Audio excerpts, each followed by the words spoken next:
नमस्कार विद्यार्थी मित्रांनो, मी सिद्धोदान दिलीप आंबेगावे स्वागत करतो तुमचं दिशा युनिव्हर्सिटी या उपक्रमामध्ये। दिशा युनिव्हर्सिटी या उपक्रम भंडारा जिल्ह्याचे पोलीस अधीक्षक श्री नूरुल हसन सर यांनी सुरू केलेला एक नाविन्यपूर्ण उपक्रम आहे। यामध्ये या उपक्रमाच्या माध्यमातून भंडारा जिल्ह्यातील जे गरीब मुलं आहेत, जे होतकरू मुलं आहेत, जे शेतकऱ्यांचे मुलं आहेत, जे वंचित मुलं आहेत, अशा मुलांना स्पर्धा परीक्षेमध्ये आणणे आणि या माध्यमातून त्यांना जास्तीत जास्त अधिकारी बनवणे हा या दिशा उपक्रमाचा हेतू आहे। यासोबतच या दिशा उपक्रमाच्या अंतर्गत आम्ही एक सिरीज सुरू केलेली आहे। त्या सिरीजचं नाव आहे मी कसा घडलो। या सिरीजची खासियत अशी आहे, जे काही महत्वपूर्ण अधिकारी असतात, जे काही मोठ्या मोठ्या पदावरती गेलेले अधिकारी असतात, आम्ही त्या अधिकाऱ्यांना इथं बोलवतो आणि त्यांचा जो जीवन प्रवास आहे तो विद्यार्थ्यांच्या पुढे आम्ही या माध्यमातून आणत असतो। आज महत्वपूर्ण गोष्ट म्हणजे आजच्या मी कसा घडलो या उपक्रमामध्ये भंडारा जिल्ह्यातील नगरपालिकेचे कार्यरत मुख्य अधिकारी श्री करण कुमार चव्हाण सर आलेले आहेत। सर, स्वागत करतो तुमचं दिशा युनिव्हर्सिटी या उपक्रमामध्ये। सर, माझा पहिला प्रश्न आहे ते म्हणजे तुमचे वैयक्तिक जीवन कशा पद्धतीने होते? बघा, वैयक्तिक जीवन अतिशय सामान्य जीवन गेलेलं आहे। वडील महाविद्यालयामध्ये क्लार्क होते। आम्ही तिघ भावंड। सर, प्राथमिक शिक्षण पण काही असं फार मोठ्या शाळांमध्ये झालेलं नाही। यवतमाळ जिल्ह्यामध्ये दारवा तहसील आहे, तिथे प्राथमिक शिक्षण, माध्यमिक शिक्षण आणि महाविद्यालयीन शिक्षण तिथेच पूर्ण झालं। त्यानंतर एक सर्वसामान्य परिवारातील पित्याची किंवा आई वडिलांची इच्छा असते की आपला मुलगा लवकर काहीतरी जॉबवर लागावा। त्या दृष्टीने शालेय जीवनामध्ये पण चांगले गुण असताना, म्हणजे 12वी मध्ये 10वी मध्ये पण चांगले गुण असताना मला डीएड ला जावं लागलं किंवा मुलगा लवकर जॉबला लागावा। आणि डीएड झाल्यानंतर मी लगेच यवतमाळ जिल्हा परिषद मध्ये प्राथमिक शिक्षक म्हणून पण जॉब सुरू केला होता। अच्छा सर, कौटुंबिक पार्श्वभूमी? वडील क्लार्क होते, आई हाऊसवाईफ आहे, मी घरात सगळ्यात मोठा, लहान बहीण ती पण डीएड झालेली आहे आणि लहान भाऊ तो पण डीएड झालेला आहे। अच्छा, म्हणजे आम्ही तिघे भाऊ डीएड झालेला। अच्छा, ओके। सर, शाळा चालू असताना किंवा महाविद्यालयीन शिक्षण घेत असताना असे काही अनुभव जे आमच्या प्रेक्षकांना शेअर कराल? माझं तर म्हणणं एवढंच आहे की म्हणजे शालेय जीवनामध्ये जर आपण मन लावून अभ्यास केला, जो शालेय अभ्यासक्रम जो आहे तो जर आपण मन लावून केला तर भविष्यामध्ये येणाऱ्या प्रत्येक स्पर्धेला आपण चांगल्या प्रकारे तोंड देऊ शकतो। यस। म्हणजे सर, म्हणजे आम्हाला जेव्हा तुमचा अभ्यास करत असताना असं समजलं की तुमचं MA मध्ये इतिहास झालेला आहे। येस, 100% सर तुमचं इतिहासामध्ये आवडच असेल, त्याबद्दल एखादं काही इतिहासाबद्दल? आता म्हणजे मला विशेष सांगायचं इथे आहे की 12वी नंतर मी महाविद्यालयाची पायरी चढलो नाही। 12वी नंतर मला सरळ यवतमाळला डीएड ला माझा नंबर लागला आणि डीएड झाल्याबरोबर लगेच म्हणजे डीएडचा रिझल्ट लागला आणि 4 ते 5 महिन्यामध्ये जिल्हा परिषद यवतमाळ मध्ये मला जॉब मिळाला। त्यामुळे माझं जे ग्रॅज्युएशन आहे आणि पोस्ट ग्रॅज्युएशन आहे हे सगळं एक्सटर्नल स्टुडंट म्हणून झालेलं आहे। म्हणजे बहिशाल विद्यार्थी, म्हणजे महाविद्यालयामध्ये न जाता आपण जे फॉर्म भरून परीक्षा देतो, म्हणजे माझं BA पण तसंच झालेलं आहे आणि MA पण तसंच झालेलं आहे। आणि आपण जसं बोलले की मी बहिशाल विद्यार्थी असूनही जे महाविद्यालयामध्ये MA करत होते त्या मुलांना कॉम्पिटिशन देऊन मी बाहेरून परीक्षा देऊन अमरावती विद्यापीठामध्ये मी दुसरा आलो होतो। त्यामुळे इतिहासामध्ये आधीपासून मला आवड आहे। अच्छा सर, तुम्ही आताच म्हणालात की डीएड झालेलं आहे तुमची।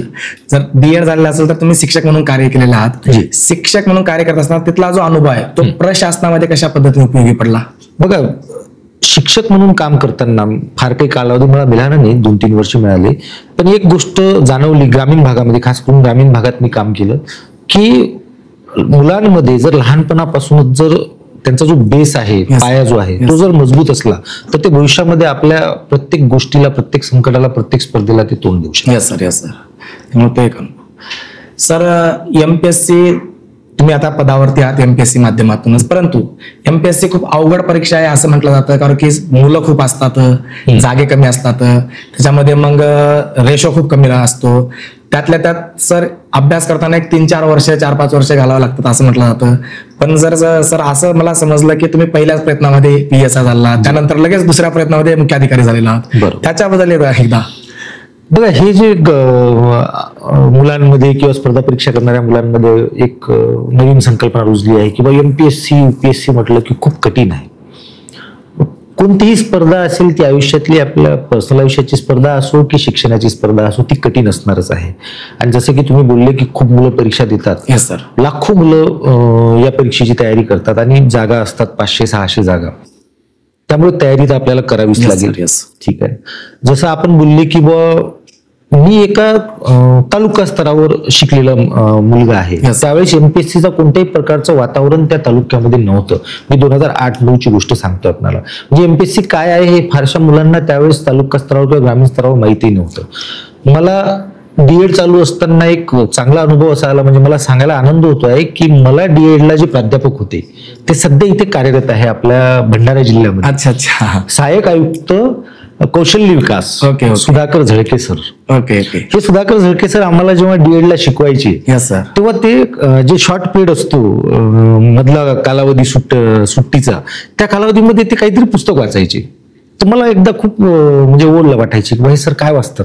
तर मी एकदा सरांना विचारलं होतं की सर आपण काय वाचता. तर सर बोलले होते की मी एमपीएससीचा अभ्यास करतो. आणि सुदैवाने आज अशी कंडिशन आहे की त्यांच्यापासून प्रेरणा घेऊन आपण काम करतोय. आणि आज गुरु म्हणजे मला ज्यांनी डीएड मध्ये शिकवलं ते पण भंडारा जिल्ह्यामध्ये क्लास 1च्या पदावर आहे, सहाय्यक आयुक्त कौशल्य विकास. आणि मी देखील भंडारा नगर परिषदचा सीओ म्हणून काम करतो. सांगायची गोष्ट ही आहे की आपल्याला ही स्पर्धा परीक्षा करताना एखादी प्रेरणा मिळणे आवश्यक आहे. त्यानंतर कठीण तर आहे, परंतु तुमचं सेल्फ कॉन्फिडन्स, जसं मी तुम्हाला मगाशी बोललो की आपण जर आपलं प्राथमिक, माध्यमिक आणि महाविद्यालयीन अभ्यासक्रम जर आपण मनापासून करत असू. आता मी कला शाखेचा विद्यार्थी, 10वी मध्ये 1999 मध्ये मला 72% मार्क होते. आता त्यावेळेस एक फॅड होता 1999चा मी विषय सांगतो की 60-65% जरी मुलाला मिळाले तरी त्या मुलाला विज्ञान शाखेमध्ये टाकायचं, इंजिनिअरिंगला जायचं, डॉक्टर बनायचं, हा एक त्यावेळेस फॅड होता. परंतु आमच्या वडिलांचं किंवा आमचं हे होतं की आपण कला शाखेत जाऊ. 72% 1999 मध्ये मिळूनही मी कला शाखेला ऍडमिशन घेतली. 11वी-12वी मी दारव्हा येथील मुंसाजी महाराज महाविद्यालयामध्ये मी महाविद्यालयात प्रथम होतो. मला 78.78% होते. म्हणजे ओपन मेरिटसाठी फक्त 1% कमी मला पडला त्यावेळेस अमरावती विभागात. तर या गोष्टीचा फायदा मला एमपीएससी करताना मिळाला. हो. पीएसआयची परीक्षा आपण जसं बोलले की पीएसआय तुम्ही प्रथम प्रयत्नात पास झाले. मला सांगताना खूप आनंद होतोय की मी बीए सेकंड इयरचं परीक्षा दिलेली होती. अच्छा अच्छा. परीक्षाल म्हणून बीए सेकंड इयरचा पेपर मी दिलेला होता तेव्हा पीएसआयची जाहिरात निघाली. Okay okay. आणि बीए सेकंड इयरच मी झालो होतो तेव्हा मी प्री परीक्षा दिली. अच्छा अच्छा. पीएसआयची. त्यावेळेस एमपीएससी मध्ये एक फॅसिलिटी होती की आपण फायनल इयरला अपियर असताना एमपीएससी देऊ शकत होतो. अजून देता येते, आताही देता येते. आताच मला सध्याचं माहित नाही. तर BA second year pass out असतानाच मी पीएसआय प्री पास झालो. आणि सुदैवाने ते पीएसआयचा रिझल्ट थोडासा मेन्सचा लेट लागला आणि तेवढ्या कालावधीमध्ये मी बीए फायनल झालो. अच्छा. आणि बीए फायनल झाल्याबरोबरच पीएसआयची मेन्स दिली. मेन्स पण चांगल्या मार्काने पास झालो. फिजिकल दिलं, फिजिकल पण पास झालो. आणि सांगायचं मला म्हणजे अभिमान वाटतो या गोष्टीचा की 75 पैकी 71 मार्क मला मुलाखतीमध्ये होते. क्या बात आहे. पीएसआयच्या. आणि अगदी वयाच्या 23व्या वर्षी मी पीएसआय म्हणून जॉईन झालो. अच्छा सर. म्हणजे सरांना वाटलंही नव्हतं की आपल्याला रिझल्ट येईल. एकतर सगळ्यात महत्त्वाची कंडिशन अशी होती की आपलं बीए कम्प्लीट होईल का नाही हे बी माहिती होतं. तरी सरांच्या सुदैवाने हे सर्व काही मिळून आलं आणि सरांनी म्हणजे पहिल्याच प्रयत्नामध्ये पीएसआय झाले. सर डेप्युटी सीओ म्हणून तुम्हाला पद मिळालं होतं. जी. ओके. त्यानंतर सुद्धा तुम्ही नगर विकास विभागातच राहण्याचं ठरवलं. याच्या पाठीमागे काही बघा, मी पीएसआयला गेलो. ओके. पीएसआयला मी नाशिकला जी आमची महाराष्ट्र पोलीस अकॅडमी आहे तिथं पूर्ण ट्रेनिंग पण घेतलं मी. ओके. 11-12 महिन्याची ट्रेनिंग असते. इन बिटवीन नाशिकला आता आमचे पोलीस बंधू किंवा जे काही माझे आता पीएसआय, पीआय, डीवायएसपी मित्र आहे यांना माहित आहे की नाशिकचं शेड्यूल काय असतो. सकाळी 5:30ला उठणे, सकाळी 5:30 पासून तर रात्री 8:30-9 पर्यंत पूर्ण बिझी शेड्यूल असतो. त्या शेड्यूल मध्ये देखील जे मागचा अभ्यास आहे तो होताच आपला. आणि तिथेही जेव्हा वेळ मिळायचं तेव्हा मी अभ्यास करायचो. आणि तिथं असताना मी परीक्षा दिली आणि सीओ झालो आणि डेप्युटी सीओ झालो. सीओ झालो 2009ला. मग मी सीओ म्हणून जॉईन झालो. गोंदिया जिल्ह्यामध्ये तिरोड्याला पहिली पोस्टिंग मिळाली. 1 वर्ष मी सीओ म्हणून काम केलं आणि त्याच्यात 3रा प्रयत्न मी सीओ असताना दिला, ते डेप्युटी सीओ झालो. पण मला जसं आपण प्रश्न विचारला की आपण डेप्युटी सीओ जॉईन न करता सीओ म्हणूनच काम का केलं, तर मला दोन्ही याच्यामध्ये फरक हा जाणवला की आपण जनतेच्या समस्या सोडवण्यासाठी कोणत्या पदावर जास्त चांगलं काम करू शकतो. तर मला जाणवलं की as a municipal chief officer म्हणून आपण जनतेच्या समस्या जास्त फास्ट सोडवू शकतो. अच्छा. ओके. कारण ग्रामीण विकासमध्ये ऍज अ बीडीओ म्हणून काम करताना किंवा डेप्युटी सीओ म्हणून काम करताना जे फायनान्शियल अधिकार नाहीत ते फायनान्शियल अधिकार आपल्याला नगरपालिकेमध्ये चीफ ऑफिसर म्हणून काम Yes, sir. करतात. Yes, yes, sir. तर जनतेच्या जे काही छोट्या मोठ्या समस्या आपल्याकडे असतात, घरकुलच्या, रस्ते, नाली, पाणी, हे आपण अधिक चांगल्या प्रकारे सोडू शकतो, म्हणून मी नगरविकासमध्ये थांबण्याचा निर्णय घेतला. अच्छा, म्हणजे नगरविकास मध्येच राहायचं. Okay okay okay. तेच मी जेव्हा तुमच्याबद्दल वाचत होतो त्यावेळेस मला असं समजलं की इच्छा माझी नगरामध्ये काम करण्याची आहे, ग्रामीण भागात. परंतु मला ग्रामीण भागाचा जास्तीत जास्त विकास झाला पाहिजे, त्यामुळे भारताचा विकास होऊ शकतो, कारण की पूर्ण म्हणजे चांगला भारत ग्रामीण भागामध्ये वसलेला असतो असं म्हटलं जातं. त्यामुळे मला थोडासा एक प्रश्न निर्माण झाला होता की सरांना ग्रामीण भाग सोडून देऊन नगर विकासामध्ये का राहायचंय? नाही, ग्रामीण भागाचा विकास तर व्हायलाच पाहिजे, Yes. परंतु आजच्या कंडिशनला आपण जर बघितलं तर 50% वर अच्छा. महाराष्ट्राचा नागरिक Yes, sir. झालेला Yes, आहे. yes, sir. आपण ग्रामीण भागाचा विकास तर बघतोच, ग्रामीण भागाचा विकास करण्यासाठी फार मोठमोठ्या यंत्रणा देखील काम करतात, तसंच नागरी भागाचा विकास देखील व्हावा. Yes sir, yes. कारण की आज 50% वर जे महाराष्ट्रातली जनता आहे ती शहरामध्ये राहते. Yes. त्यामुळे शहरापुढची समस्या सोडवण्यासाठी देखील वेगवेगळे चॅलेंजेस आहे आणि त्यामध्ये मला आवड आहे. अच्छा अच्छा सर. सरांनी तिरोरा, बुलढाणा, औरंगाबाद, गोंदिया आणि आता सध्या भंडारा या ठिकाणी काम केलं आहे सर. आता इथल्या एवढ्या साऱ्या सिटीचा अथवा एवढ्या जिल्ह्यांचा तुम्हाला अनुभव आहे, मग यापैकी एखादा असा अनुभव आमच्या प्रेक्षकांना सांगाल का जे आल्या ठिकाणी? अनुभव म्हणजे आता नागरी भागातले अनुभव म्हणजे सर्वात प्रथम तर म्हणजे युनिफॉर्म काढून लगेच दुसऱ्या दिवशी मला सीओच्या चेअरवर बसावं लागलं. ओके.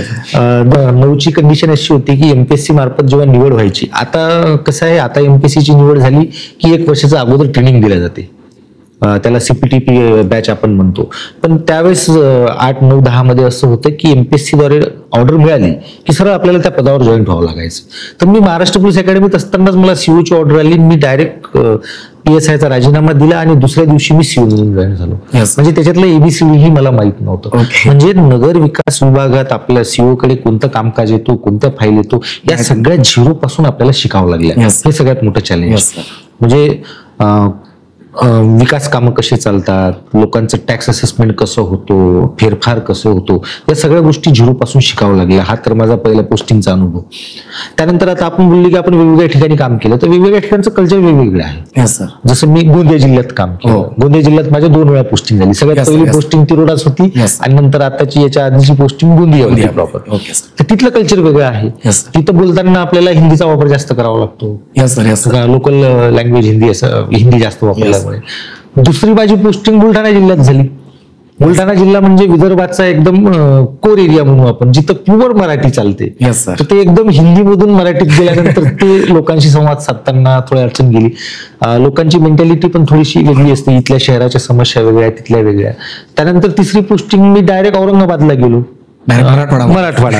तर मराठवाड्यामध्ये पण थोडंसं चॅलेंजेस वेगळे आहे. ते कॉर्पोरेशन आहे. कॉर्पोरेशन मध्ये तिथे माझ्याकडे कर विभाग होता. एवढ्या मोठ्या महानगरपालिकेचं पूर्ण टॅक्सेशनचं डिपार्टमेंट मी सांभाळायचो. तर ते एक फार मोठं चॅलेंज की मोठमोठ्या बिल्डिंगवर जसे मॉल्स आहे त्यांना टॅक्सेशन खाली आणणे, मोठमोठे टाउनशिप आहे त्यांना टॅक्सेशन खाली आणणे, हे देखील फार मोठं चॅलेंज होतं. पण ते मी 1.5 वर्ष चांगल्या प्रमाणे हाताळलं.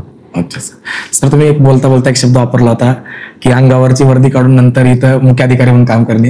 एक नवीन तरुण मुलांची अथवा एमपीएससीचा अभ्यास करणाऱ्या खूप मुलांची इच्छा असते की अंगावरती वर्दी आली पाहिजे, त्यातल्या त्यात युनिफॉर्म, पोलीस मधला युनिफॉर्म असला पाहिजे असं वाटतं सर्वांनाच.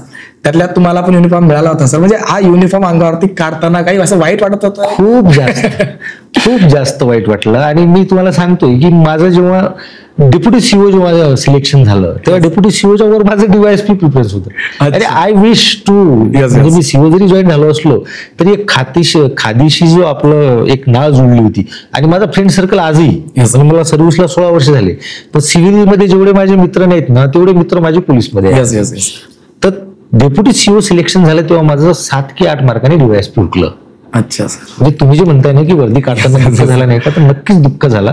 कारण खूप हाच होता की एक वरिष्ठ पद आपल्याला मिळावं, परंतु एक काय म्हणतो त्याला बॅड लक म्हणून की 6-7 मार्क कमी मिळाले आणि डेप्युटी सीओ मिळाले. त्यावेळेस जर DYSP मिळालं असतं तर ती वर्दी आज तुम्हाला माझ्या अंगावर दिसली. तेच सर. थोडस त्यामुळे म्हणजे सरांना, म्हणजे सर्वांनाच वाटतं असं की एमपीएससीचा अभ्यास वगैरे की सर्वांचं स्वप्न असतं जर उंची वगैरे चांगली असेल किंवा त्या क्वालिफाय असेल त्या पदासाठी PSI DYSP साठी, तर अगोदर आपलं प्रेफरन्स असतं की आपल्याला वर्दी भेटली पाहिजे. पण सरांना भेटल्यानंतर सरांची सध्याची पोस्ट खूप मोठी आहे, ते सुद्धा थोडंसं वाईट वाटतं मनामध्ये की आपल्याला वर्दी काढायची आहे. त्यामुळे सरांनी चांगल्या पद्धतीने सांगितलं. सर सगळ्यात महत्वाची गोष्ट म्हणजे सर नगर विकास क्षेत्रामध्ये काम करत असताना आव्हान तर असणारच आहे इथं, काम तर इझी असणारच नाही. मग तुमच्या पुढे सध्याच्या स्थितीला कोणते आव्हान वाटतात? बघा, नगरविकास विभागमध्ये किंवा शहरामध्ये काम करताना एक आम्ही गमतीने म्हणत असतो, सगळे नगरविकासचे अधिकारी आपण एकत्र आलो की शहरापुढची सगळ्यात महत्वाचे 3 मुद्दे आहेत. हे 3 मुद्दे जर नागरिकांना चांगल्या प्रकारे मिळाले ना, तर त्या शहरातली जनता ही सुखी आहे. त्याला आपण म्हणतो वॉटर, गटर, मीटर. या 3 शब्दामध्ये मी तुम्हाला उल्लेख करून सांगतो. Water, gutter, meter. ओके. शुद्ध पाणी प्यायला शहरातील नागरिकांना मिळायला पाहिजे. गटर म्हणजे त्या शहरामधील जे सगळं ड्रेनेज सिस्टीम आहे ती चांगल्या प्रकारे स्वच्छ असली पाहिजे. पावसाचं पाणी चांगलं होऊन गेलं पाहिजे, घरातलं पाणी चांगलं होऊन गेलं पाहिजे. मीटर म्हणजे शहरामध्ये चांगल्या प्रकारचे रोड रस्ते आहे, रोड रस्त्यांवर चांगल्या प्रकारे दिवाबत्ती आहे. म्हणजे हे झाले 3 महत्वाचे मुद्दे की ज्यामुळे नागरिकांना एक सुखकर आयुष्य शहरामध्ये जगता आलं पाहिजे. हे 3 गोष्टीच्या पलीकडे आपण जेव्हा जातो तर मग मोठमोठे डेव्हलपमेंट वर्क आहे, मोठमोठे काम आहे. जर शहरातील तलाव आहे, तलावाचं सौंदर्यीकरण करायचं आहे, शहरामध्ये नाट्यगृह बांधायचं आहे, शहरामध्ये आपल्याला प्राथमिक शाळा ज्या आहे आपल्या चांगल्या करायच्या आहे. हे सुद्धा मोठमोठे चॅलेंजेस आहे. आणि सगळ्यात महत्वाचं म्हणजे की प्रत्येक नगर परिषदला एक इलेक्टेड बॉडी असते. जे नागरिक ज्यांना निवडून देतात त्यांना आपण म्हणतो की नगरसेवक. प्रत्येक प्रभागामधून एक नगरसेवक, 2 नगरसेवक आणि जनतेमधून एक नगराध्यक्ष म्हणून निवडून येतात. ही झाली राजकीय विंग. आणि आम्ही मुख्याधिकारी आणि मुख्याधिकारी यांच्या अधीनस्थ असणारे सगळे अधिकारी कर्मचारी, इंजिनियर असो, अकाउंटंट असो, खालपर्यंत म्हणजे सफाई कर्मचारी पर्यंत, या दोन्ही जे विभाग आहे, राजकीय मंडळी आणि प्रशासकीय मंडळी, यांचं जर चांगल्या प्रकारे ताळमेळ जुळून आलं तर त्या शहराचा विकास कोणीच थांबवू शकत नाही. सगळे कामं चांगल्या प्रकारे होऊ शकतात. अच्छा सर, तुम्हीच ते म्हणल्यासारखं मी त्या प्रश्नाला पुढे कंटिन्यू करेन की काम करत असताना राजकारण आणि तुमचं प्रशासन यांच्यामध्ये वाद होत असतील किंवा आव्हाने असतीलच, तर त्या पॉलिटिक्स जे काही राजकीय नेते असतात तर त्यांना कशा पद्धतीने हँडल करतात? बघा, जिथे राजकीय पदाधिकारी आणि अधिकारी आले तर थोड्या बहुत गोष्टीवर मतभेद होतात. पण माझा आता 16 वर्षाचा अनुभव असा हे सांगतो की जेव्हा शहराच्या विकासाचा प्रश्न असतो, नागरिकांच्या विकासाचा प्रश्न असतो, त्यावेळेस दोन्ही बाजू एकत्र येतात. दोन्ही बाजू एकत्र येतात आणि एकत्र आल्यानंतरच तो गाडा पुढे चालतो. कारण सांगायचं झालं तर काय होते की मुख्याधिकारी येतो 3 वर्षासाठी. मुख्याधिकाऱ्याच्या अधीनस्थ असणारा इंजिनियर, अकाउंटंट, वॉटर सप्लायचा इंजिनियर हा 3 वर्षासाठी येतो. पण जे पदाधिकारी बसलेले आहेत त्यांचा स्वतःचा तो शहर आहे, त्यांचं त्या नागरिकांशी वेगळी नाळ जुळली. त्यामुळे जेव्हा शहर विकासाचा किंवा शहराच्या एखाद्या समस्येचा प्रश्न येतो तर ते ऑटोमॅटिकली प्रशासनाच्या मागे उभे राहतात. हा माझा 16 वर्षाचा म्हणजे जर शहराचा राजकारण एका बाजूला असेल, शहराचा विकास वेगळ्या बाजूला असेल, जेव्हा शहराचा विकास करायचा असेल तेव्हा पॉलिटिक्स म्हणजे जे काही राजकारण ते बी सोबत असतात, असं सरांचं म्हणणं आहे. सर सगळ्यात महत्वाची गोष्ट म्हणजे भंडारा सिटीमध्ये सुद्धा काही प्रॉब्लेम आहेतच सर. सिटीमध्ये बघायला गेला तर जसं की कचरा व्यवस्थापनाचा दिसतं, पाणी पुरवठ्याचा प्रश्न आहे, रस्ते व पायाभूत सुविधेचा प्रश्न आहे. त्यामुळे ह्यांना तुम्ही कशा पद्धतीने हँडल करणार आहात? मग बघा, मी रुजू झाल्याबरोबरच हे जे आपण 3 मुद्दे सांगितले ना, मला कचरा, पाणी पुरवठा आणि रस्ते, हे मी सगळ्यात पहिले याच्यावरच मी लक्ष केंद्रित केलं. तर मला तरी सांगताना आनंद होतो की आता भंडारा शहराला लागूनच आमचं डम्पिंग यार्ड अतिशय सुसज्ज होतो आहे. आता तिथं कचऱ्यावर प्रोसेसिंग करण्यासाठी मशिनरीज देखील लागलेल्या आहे, इलेक्ट्रिक फिटिंग झालेली आहे. म्हणजे आता शहरामधून जमा होणारा कचरा जो आहे तो वेगवेगळ्या प्रकारे 16 प्रकारे तिथे सॅग्रिगेट होणार आहे. त्यामुळे कचऱ्याची समस्या एक सॉल्व्ह होणार. पाणी पुरवठा, मी इथं आल्यानंतर थोडंसं बघितलं की 2014 पासून पाणी पुरवठा योजना चालू आहे, ती आतापर्यंत म्हणजे पूर्ण होत नाही आहे. परंतु मागच्या 1.5 वर्षामध्ये मी जवळपास शहराचा 30 ते 35% भाग पाण्याखाली आणला. कनेक्शन लोकांच्या घरापर्यंत मी पोहोचवले. जसं खातरोड परिसर आहे, माडा कॉलनी आहे, जे काही एरिया सुटला होता तो.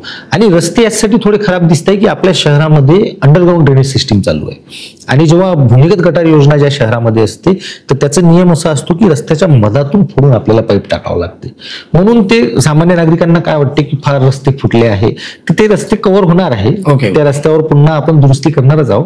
पण तो पण एक विकास कामाचा भागच आहे. अच्छा सर, मी थोडंसं म्हणजे भंडारा वासियाच्या वतीनं मी जेव्हा तुमचा अभ्यास करत होतो त्यावेळेस मी एका दोघाला प्रश्न विचारला की शिवसाहेब येत आहे तर तुमच्या वतीनं काय प्रश्न विचारला पाहिजे. तर त्यांचा एक असा प्रश्न होता की रस्त्यावरती काम करत असताना पाईपलाईन वगैरे करत असताना रस्ते खोदले जातात आणि ते रस्ते खोदल्यानंतर ते तसंच ठेवले जातात. त्यानंतर एकदा समजा पाऊस आला तर त्या पावसामुळे ते भरले जातात त्याच्यामध्ये खूप मोठ्या प्रमाणात ऍक्सिडेंट होण्याचं प्रमाण वाढलेलं आहे किंवा ते तसेच राहत असल्यामुळे काय रस्ता कुठेतरी तसाच पडत नाही तर त्याच्या बाबतीत काही बघा, पावसामुळे त्रास होतोच. आपण रस्ता खोदल्यानंतर माती बाहेर येते आणि त्यामुळे पावसामुळे म्हणून आपण बघितलं असेल की मागच्या वर्षी पण मी 2 ते 2.5 महिने काम बंद ठेवलं होतं पावसाळ्यामध्ये.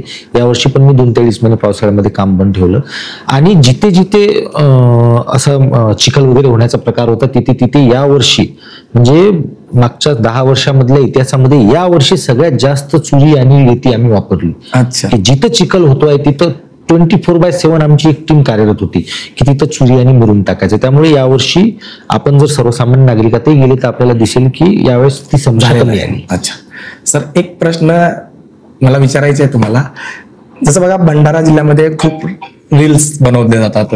जेव्हा ते रस्त्यावरील खड्ड्याचे रील्स बनवले जातात आणि जेव्हा तुमच्या समोर ते रील्स येतो भंडारा जिल्ह्यात तेव्हा तुमच्या मनाची अवस्था काय असते? अरे म्हणजे नेमकं का होत आहे? नाही बघा, प्रत्येकाला स्वातंत्र्य आहे, स्वातंत्र्य आहे आणि अशी रील्स आली तर उलट मला तर म्हणजे आनंदच होतो की ती जी आमची चूक आहे किंवा आमची एक काहीतरी कमजोर बाजू आहे ती आमच्या पुढे कोणीतरी आणली आणि आम्ही लगेच त्या गोष्टीवर उपाययोजना करतो. अच्छा अच्छा, okay sir, okay sir, thank you sir. Sir, सध्या भंडारा म्हणजे तुमच्या वतीनं भंडारा जिल्ह्यामध्ये असे कोणकोणते प्लॅन आहे तुमच्या डोक्यामध्ये की भंडारा सिटीसाठी वापरले पाहिजे?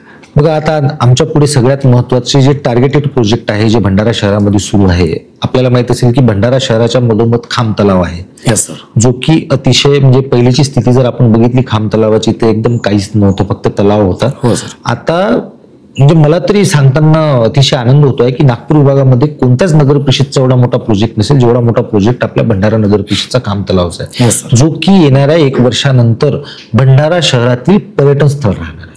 तिथे म्हणजे लहान मुलापासून तो वयोवृद्धापर्यंत सगळ्यांना एक मनोरंजनाचं साधन म्हणून आणि एक फिरण्याचं ठिकाण म्हणून खांब तलाव विकसित आम्ही करतोय. त्याचबरोबर आम्ही मिस्किन टँक आणि सागर तलाव हे पण जे 2 गावामधले तलाव होते हे देखील केंद्र शासनाच्या अमृत 2.0 योजनेमध्ये आम्ही सौंदर्यीकरण करतो आहे. तिथे देखील ज्येष्ठ नागरिक, लहान मुलं खेळू शकतील, फिरू शकतील. तिसरा आमचं महत्वाचं एक प्रोजेक्ट चालू आहे की 850 सीटर नाट्यगृहाचं बांधकाम मुस्लिम अल्बस लायब्ररी आहे ना त्या परिसरामध्ये सुरू आहे. ते देखील येणाऱ्या 1 वर्षामध्ये सुरू होईल जेणेकरून जे इथलं लोकल नाट्य संस्कृती आहे आपल्या विदर्भ, भंडारा, गडचिरोली, गोंदिया या भागामध्ये जी नाट्य संस्कृती आहे ज्याला आपण झाडी बोली म्हणतो, झाडीपट्टी नाट्य संस्कृती, त्याचाही विकास होईल. त्यानंतर जी नाट्य संस्कृती आहे आपल्या महाराष्ट्राची, मराठी नाटक वगैरे आहे ते पण तिथे होतील. 850 सीटिंगची व्यवस्था आहे त्यामुळे शहरामधील कोणत्याही प्रकारचे शासकीय कार्यक्रम जे मोठ्या प्रमाणात आपल्याला मैदानामध्ये घ्यावा लागतो, पावसाचा त्रास होतो, तो देखील कमी होईल. तसे कार्यक्रम आपण तिथे घेऊ शकू. तर हे सध्या आपले जे मोठे प्रोजेक्ट आहे ते सुरू आहे. त्यानंतर एक सांगायचं विसरलो आपण की म्हाडा कॉलनीमध्ये आपण नगर परिषदेची एक सुसज्ज शाळा, एकदम मॉडर्न स्कूल आपण बनवतोय. त्याचं देखील पायाभरणी झालेली आहे आणि काम सुरू आहे. अच्छा, म्हाडा कॉलनीमध्ये? MHADA colony. Okay sir, okay sir. Sir, आता तुम्ही खूप दिवस झाले इथे कार्य करत आहात. जी. भंडारा सिटीमध्ये तुमच्या समोर आलेले अथवा तुम्हाला वाटत असलेले भंडारा शहराची कोणती समस्या आहे आणि त्याच्यावरती कशा पद्धतीने उपाययोजना निर्माण? सगळ्यात मोठी समस्या मला ती पाणी पुरवठ्याचीच वाटत होती. अच्छा. जॉईंट झाल्याबरोबर आणि अंडरग्राऊंड ड्रेनेज. तर पाणी पुरवठ्याला देखील आम्ही आल्याबरोबर या 1.5 वर्षामध्ये आम्ही बऱ्यापैकी मार्गी लावलं. भरपूरसा एरिया आम्ही कव्हर केला, लोकांच्या घरापर्यंत पाणी पोहोचलं. दुसरी समस्या, दुसरा एक चॅलेंज होता की अंडरग्राऊंड ड्रेनेज सिस्टीम फास्ट करून घेणे. ओके. कारण तुम्ही जेवढे रस्ते मधातून फोडणार आणि ते जर फार काळ रेंगाळत गेली तर नागरिकांना जास्त त्रास होईल. तर आपण बघत असाल भंडारा शहरामध्ये भूमिगत गटार योजनेचे 2 टप्पे आहे. त्यातला 1 टप्पा आम्ही 100% कंप्लीट करून टाकला आणि दुसरा टप्पा देखील आता जवळपास 30 ते 40% कंप्लीट आहे. येणाऱ्या 6 ते 8 महिन्यामध्ये दुसरा टप्पा पण कंप्लीट करू आणि जो रोड फुटलेले आहे ते रोड रिस्टोर आम्ही करून टाकू. हे चॅलेंज होते आणि ते आम्ही बऱ्यापैकी त्याच्यावरती उपाययोजना पण आहेत. Okay okay sir. सर, तुमच्या दृष्टिकोनातून आदर्श नगर परिषद कशी असली पाहिजे? बघा, ज्या शहरातील नागरिक नगर परिषदेला आपलं मानतो, ओके, ती आदर्श नगरपालिका. अच्छा अच्छा, सरांच्या नजरेतून. ओके. सगळ्यात महत्वाची गोष्ट म्हणजे आपण सरांना दिशा उपक्रमामध्ये बोललात आणि दिशा उपक्रमाचा हेतूच आहे की भंडारा जिल्ह्यातले जे काही मुलं आहेत त्यांना स्पर्धा परीक्षेमध्ये आणणं. त्यामुळं सरांनी सगळ्यात महत्त्वाचं म्हणजे MPSC मध्ये अनेक पोस्ट सरांनी मिळवलेले आहेत आणि त्यासोबतच सरांचा आपण अनुभव जाणून घेणार आहोत की सर MPSCच्या बाबतीत विद्यार्थ्यांना काय मार्गदर्शन करा. बघा, प्राथमिक शिक्षण आपण अतिशय आनंदमय वातावरणामध्ये घेतो, पण MPSC जर कोणा ध्येय असेल किंवा MPSC मध्ये सक्सेस व्हायचं असेल तर आपल्याला माहित आहे की MPSC मधला 25 ते 30% सिलेबस हा हायस्कूलचा असतो. 8वी 9वी 10वी. तुमची 8वी 9वी 10वी जर परफेक्ट असेल आणि 8वी 9वी 10वीचा बेस जर तुमचा चांगला असेल तर तुमचा स्पर्धा परीक्षेचा अर्धा लोड कमी झाला. नेक्स्ट स्टेप म्हणजे मी आता माझं ऑप्शनल पण सीओ आणि डेप्टी सीओ असताना त्यावेळेस 2-2 ऑप्शनल होते आणि 200-200 मार्काचे 4 पेपर व्हायचे ऑप्शनल विषयाचे.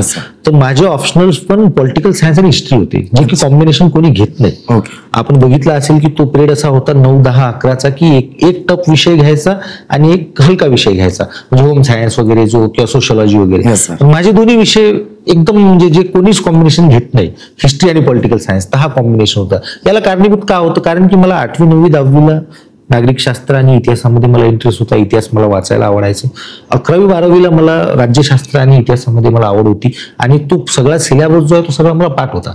त्यानंतर ग्रॅज्युएशन करताना पण जे अमरावती विद्यापीठाची जी इतिहासाची पुस्तक आणि राज्यशास्त्राची पुस्तक आहे, first year second year final, हे पूर्ण मी म्हणजे घेऊनच घेतले. अच्छा. त्यामुळे MPSC करताना आपण वेगळं काहीतरी करतोय आणि वेगळं काहीतरी आपल्याला फार आभाळ भरून अभ्यास करायचा असं वाटलंच नाही. म्हणून माझं मुलांना म्हणणं हे आहे की 8वी 9वी 10वी 11वी 12वी आणि ग्रॅज्युएशन हे जर तुम्ही मन लावून केलं तर तुम्ही 75% स्पर्धा परीक्षा क्रॅक केली. नंतरचे 25% जे आहे मग चालू घडामोडी, मग आणखी तुमचं ते जे आता नवीन एक झालंय की मेंटल ॲबिलिटी वगैरे टेस्ट होते, त्या सगळ्या गोष्टी मग त्या 25% मध्ये आल्या. अच्छा, म्हणजे सरांच्या सांगण्यातून एक गोष्ट समजून गेली की MPSC करण्यासाठी डिग्री कंप्लीट झाली पाहिजे असं नाहीये. तुम्ही जर शाळेत असाल आणि तेव्हापासून बी जर शाळेचा सिलेबस बी जर पूर्णपणे कव्हर करत असाल तरी सुद्धा तुमचा 60 ते 70% अभ्यास होतोच. म्हणजे पूर्णपणे बाहेरचेच पुस्तक वाचले पाहिजेत असं काय नाही, जे सिलेबसचे पुस्तक आहेत ते सुद्धा वाचलात तरी सुद्धा पूर्णपणे अभ्यास तुमचा करतो, असं सरांचं म्हणणं आहे. सर, एक शेवटचा प्रश्न असा राहील तो म्हणजे 5 वर्षामध्ये तुमच्या नजरेतून भंडारा शहर कसा असला पाहिजे? आता ज्या प्रकारे भंडारा शहराची वाटचाल सुरू आहे, नगर परिषदचे वेगवेगळे प्रोजेक्ट आहे, भंडारा शहरामधून नॅशनल हायवे जातो, भंडारा शहरामधून PWDचा हायवे जातो, त्याचे देखील कामं सुरू आहे. 5 वर्षानंतरचा आपण विचारत आहे तिथपर्यंत भंडारा शहरात प्रत्येक घरी नळ पोचलेली असेल.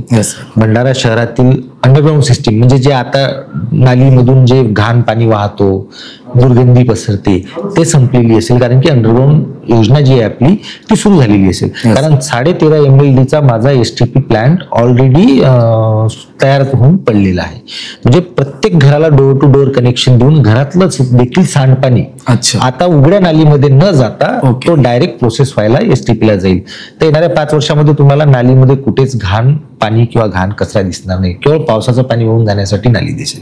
रस्ते 2 रोड प्रोजेक्ट आपले मंजूर झालेले आहे शहरामध्ये, जे की सगळे मोठे रोड आपण कव्हर केलेले आहे. जवळपास 250 कोटीचा रोड प्रोजेक्ट आपला मंजूर आहे. येणाऱ्या 1.5 ते 2 वर्षामध्ये भंडारा शहरातील सगळे रोड जे आहे ते तुम्हाला चांगल्या प्रकारे दिसेल. त्यामुळे आणखी काय पाहिजे? रोड, मी मागे बोललो तसं वॉटर गटर मीटर, या 3 गोष्टी मिळाल्या म्हणजे शहर सुंदर झालं. सरांनी एक चांगली कन्सेप्ट सांगितली, वॉटर गटर मीटर. आणि सरांच्या संकल्पनेतून एक गोष्ट मात्र समजा की याच्या येत्या पुढे 5 वर्षामध्ये असेल अथवा याच्या पुढे भंडारा जिल्हा सरांच्या दृष्टिकोनातून तर तो विकसित झालेला असेल असं सरांचं स्वप्न आहे. 100% सरांनी जर प्रयत्न केला तर 100% भंडारा जिल्हा विकसित होईलच. सर, हे झाले भंडारा जिल्ह्याशी संबंधित. माझा एक शेवटचा म्हणजे अंतिम प्रश्न आहे, तो म्हणजे दिशा उपक्रमाच्या माध्यमातून अथवा तुम्हाला दिशा उपक्रम कसा वाटला हा एक प्रश्न आहे, आणि सोबत दिशा उपक्रमाच्या माध्यमातून तुम्ही विद्यार्थ्यांना अजून एक काय मार्गदर्शन कराल? बघा, अतिशय सुंदर असा उपक्रम आहे. आदरणीय मतानी साहेब असताना या प्रकल्पाची सुरुवात झाली आणि आता आदरणीय नुरुल हसन सर ते तर म्हणजे या दिशा प्रकल्पाच्या बाबतीत एवढे पॉझिटिव्ह आहे की म्हणजे वाढदिवसाला आम्ही त्यांना शुभेच्छा द्यायला गेलो, अधिकारी आम्ही बुके घेऊन गेलो मोठे, तर सर समोरून म्हणतात की यार नाही, तुम्ही बुके नाही लानाची येता, तुम्ही एक पुस्तक आणायला पाहिजे. म्हणजे इथपर्यंत पॉझिटिव्ह की बा बुके न आणता मला तुम्ही पुस्तक द्या, म्हणजे ते पुस्तक आपल्या कोणत्या तरी मुलाला अभ्यास करायला कामी पडेल, एवढं पॉझिटिव्ह आपले नुरुल हसन सर आहे. तर त्यांच्या मार्गदर्शनामध्ये हा जो प्रकल्प चालू आहे आपल्या संपूर्ण जिल्ह्यामध्ये अतिशय सुंदर प्रकल्प आहे. चांगले चांगले प्राध्यापक, चांगले चांगले वक्ता इथे शिकवायला येतात. आणखी चांगल्या प्रकारचे मला वाटतं पुण्याशी पण टायअप झालं असं मला पाटील साहेब सांगत होते की तिथे पण काही प्राध्यापक मंडळी आता शिकवणार आहे.